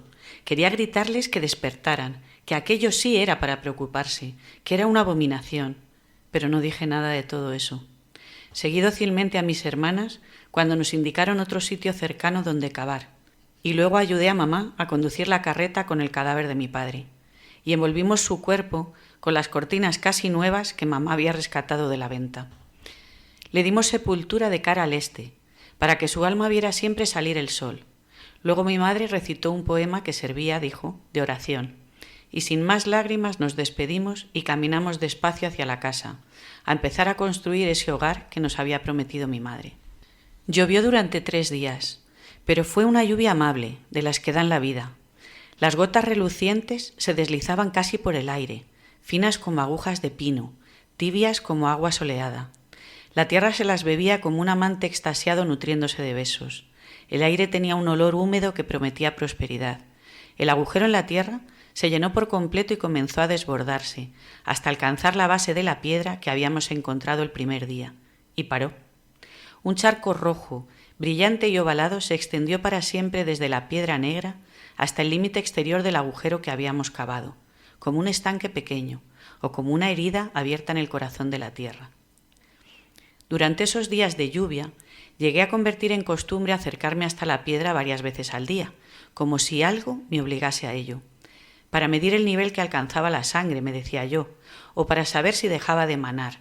Y la piedra había llegado en ese poco tiempo a resultarme familiar, tanto que hubiera podido dibujar de memoria los signos esculpidos en ella. Eran espirales y líneas curvas que me fascinaban, rasguños profundos en la roca que hablaban de muchos años y muchos soles de vida. Nunca lo hubiera confesado a nadie, pero por alguna razón que se me escapaba, la roca negra me parecía extrañamente consoladora, como si estuviera allí para decirnos que el tiempo era ya viejo y que nosotros éramos solo una de sus muchas arrugas. Al tercer día cesó la lluvia y apareció él. Wishasha Paho, el hombre tatuaje. Llegó caminando desde la puesta de sol. Parecía tener el semblante de piedra, con arrugas talladas en su rostro de madera y las mejillas oscurecidas por dibujos de laberintos e infinitos. Llevaba el cabello encanecido trenzado en los mechones delanteros. El resto caía por su espalda hasta alcanzar casi la cintura. Nunca habíamos visto un hombre con cabellos de mujer, ni con semejantes adornos y sin sombrero o revólver, pero aquella criatura era un hombre, sin duda. Los pantalones de suave piel bien curtida y el largo cuchillo de caza lo proclamaban a voces. Su anciano cuerpo, enjuto pero fibroso, no tenía tampoco nada de femenino, ni, para decirlo de algún modo, de demonio o criatura del infierno. Se presentó ante mi madre y le dijo, para echarse a reír, que venía a ponerse a nuestro servicio, a servirnos a nosotras, que en la vida habíamos recibido ayuda alguna. Era un indio Crow, nos contaría luego. En realidad, para ser más precisos, la mitad de su sangre era de los indios Crow y la otra mitad venía de los hombres blancos. Había vivido en muchos lugares, siempre obedeciendo lo que le pedía su don. «Soy un hombre medicina, así es como me dicen los blancos», explicó tratando de dar con alguna fórmula que nos hiciera entender qué hacía allí. Aún fue más misterioso lo que dijo a continuación. «Hace días escuché la llamada de la tierra. Maghaina nos habla porque ha sido despertada y quiere vivir de nuevo». «Maghaina», preguntó mamá, pronunciando con dificultad las desconocidas palabras. «La tierra madre», contestó el viejo. «Ella está hablando con signos de sangre». «¿Cómo puedes saber?» Mi madre pareció quedarse sin palabras. Hizo un esfuerzo por hilvanar sus ideas y continuó. «¿Cómo puede saber?» Trataba de hallar un tono calmo que evidentemente le costaba conseguir lo que hemos encontrado. «Ya he hablado de la llamada de la madre. Ella habla y yo oigo. Luego yo vengo donde ella dice.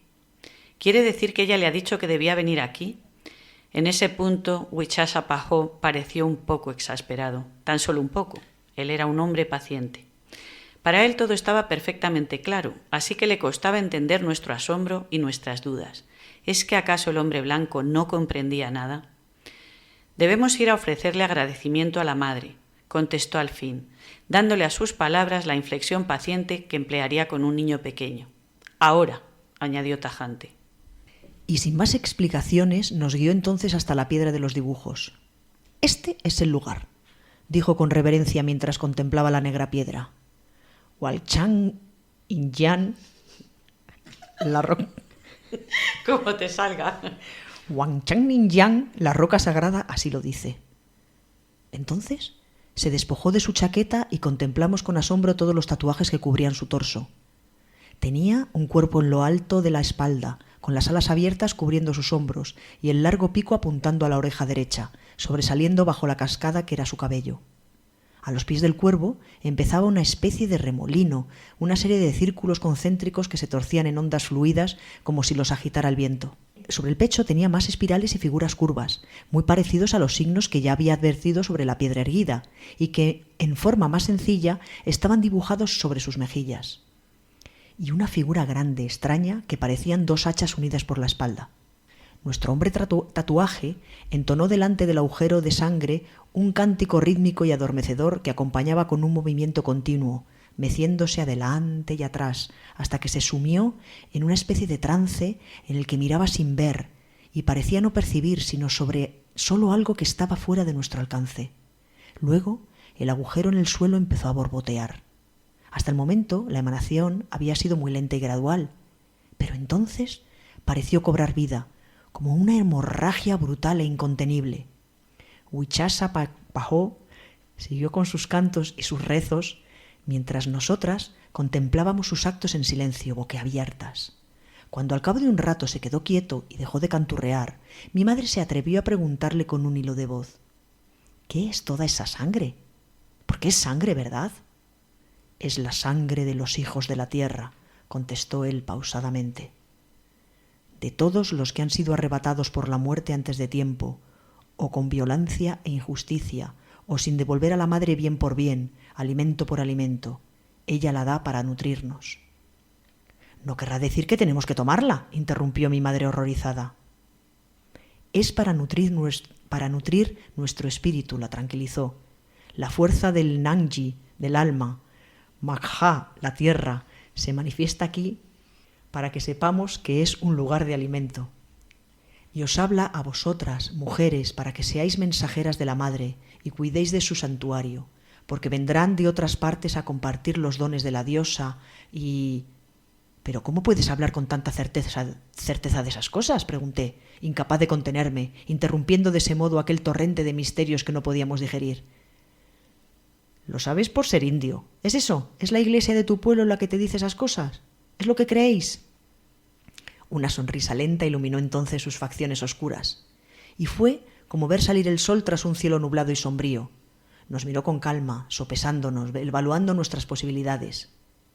La madre ya estaba aquí antes de que nacieran los indios. Eso es lo que sé. Ella es desde siempre, desde el origen. Los indios solo tenemos mejor oído que el hombre blanco y procuramos escuchar cuando Magha habla.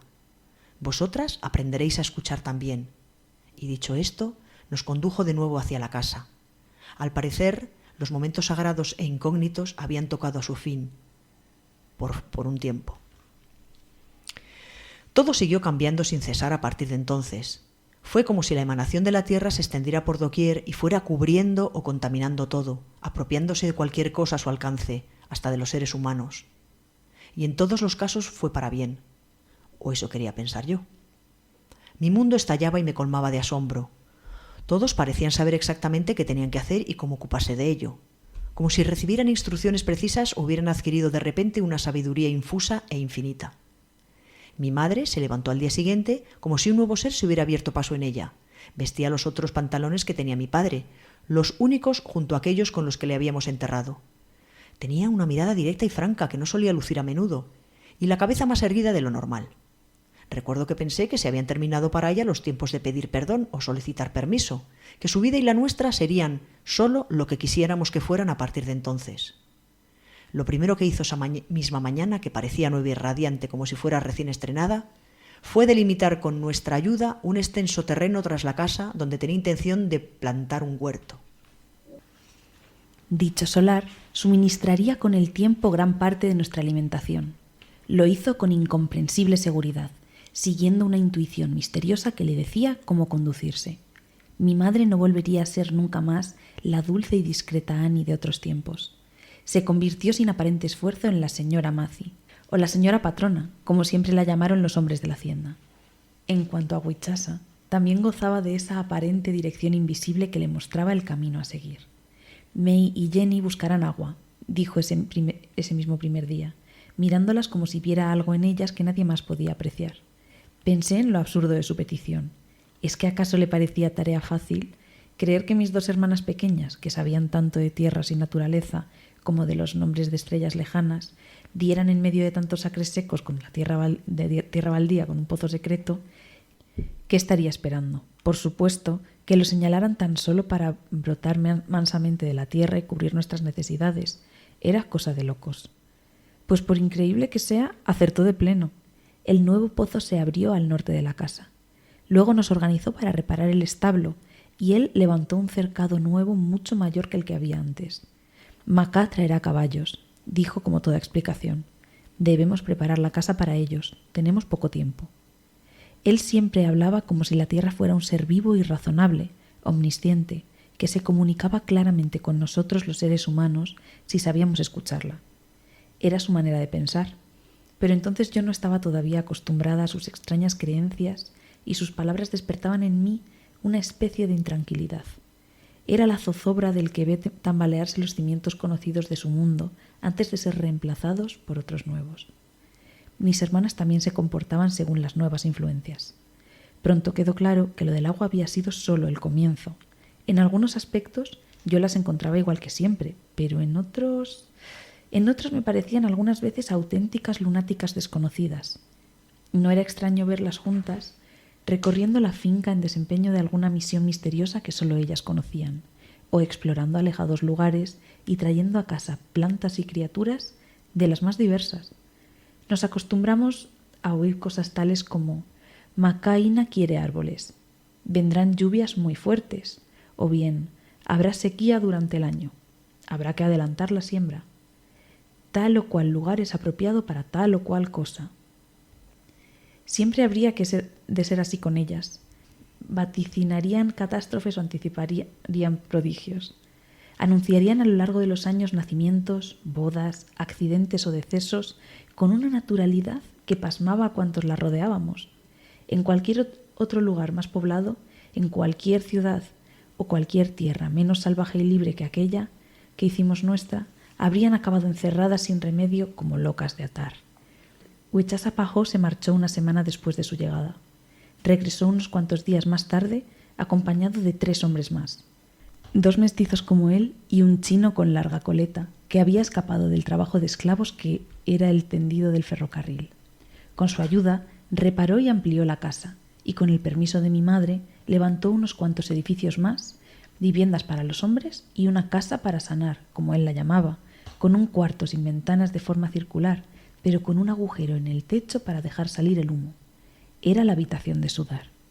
Allí te sentabas en el suelo y te limpiabas con el vapor que salía de los grandes calderos donde Huichasa cocía hierbas desconocidas. Era todo un poco extraño. Eran prácticas y modos que nos eran ajenos, pero mi madre no puso impedimento alguno.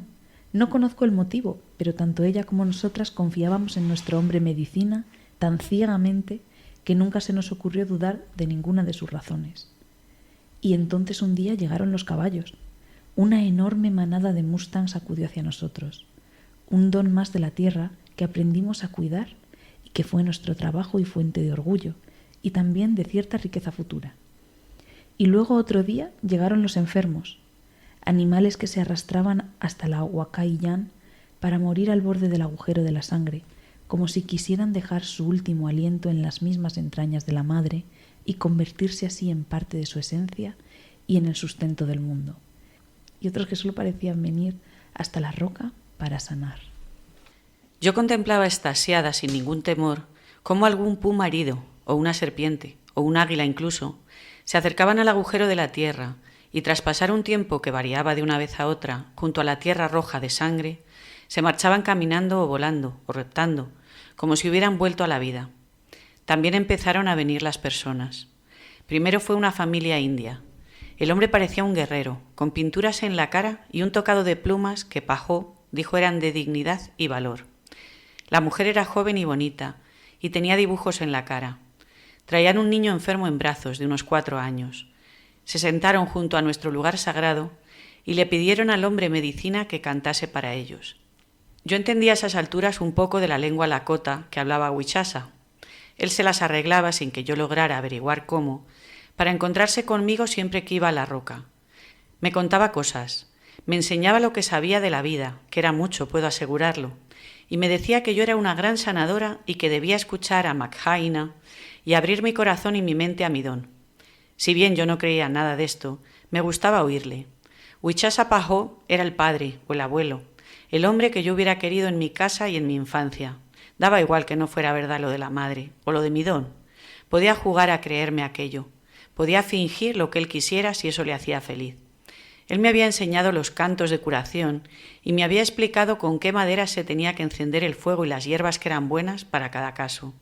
Y juntos cantábamos y nos purificábamos para que Magha obrara a través de nosotras. El niño de aquella familia se curó milagrosamente. Aún hoy no entiendo qué pasó ni qué fuerzas obraron en aquel prodigio, pero lo cierto es que se puso bien del todo en apenas unas cuantas horas. Llegó desvanecido y débil, y se marchó con nueva vida en los ojos y la promesa de muchas lunas junto a los suyos. Y entonces, por primera vez, creí de verdad. Y reverencié a la madre con todo mi ser. Y amé su herencia, que, como decía el hombre de los tatuajes, hacía mujeres de sus hijas, hijas sagradas que daban la vida como lo hacía la tierra madre. Luego llegaron más. Hubo indios y hubo blancos, gentes de todo el bendito estado de Wyoming, desde las Rocosas hasta las Big Horn Mountains, donde se encuentra el lugar más sagrado de los Crows, Medicine Wheel. Ese era, nos explicó Huichasa Pajó, otro de los lugares de misterio de la madre, que se había servido en aquella ocasión de un volcán poderoso para dejar salir una parte de su esencia.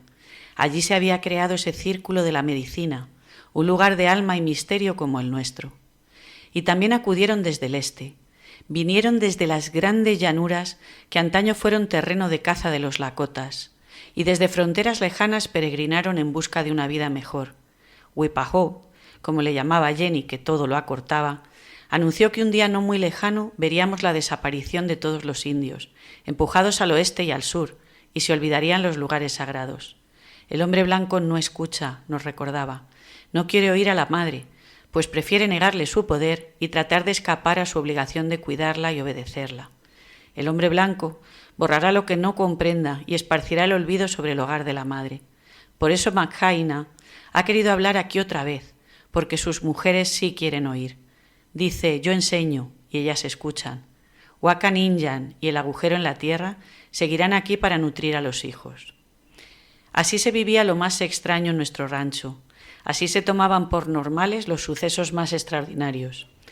Así se hablaba cada día de cosas que poco antes ni siquiera imaginábamos. Aquella tierra que nos había sido concedida por la suerte o el destino, prosperó en los tiempos que siguieron. Criamos caballos y cultivamos nuestros propios alimentos. Crecimos y aprendimos, e hicimos una familia con lo que el azar había puesto en nuestro camino. Éramos un puñado de mujeres y unos cuantos indios, un chino que sabía cocinar y unos soberbios mustang de las praderas, y un agujero sangriento que nos había convocado alrededor. Supongo que mi padre se revolvía en su tumba, de puro regocijo. Supongo que miraba aquello cada amanecer, cuando el sol saludaba su tumba desde el este y no podía evitar reírse a carcajadas, porque había tenido razón, porque aunque nadie hubiéramos dado en su momento siquiera un centavo por ello, fue su idea la que triunfó. Sí, a fin de cuentas, él nos había conducido allí, aunque la Madre Tierra hubiera tenido que encargarse del resto.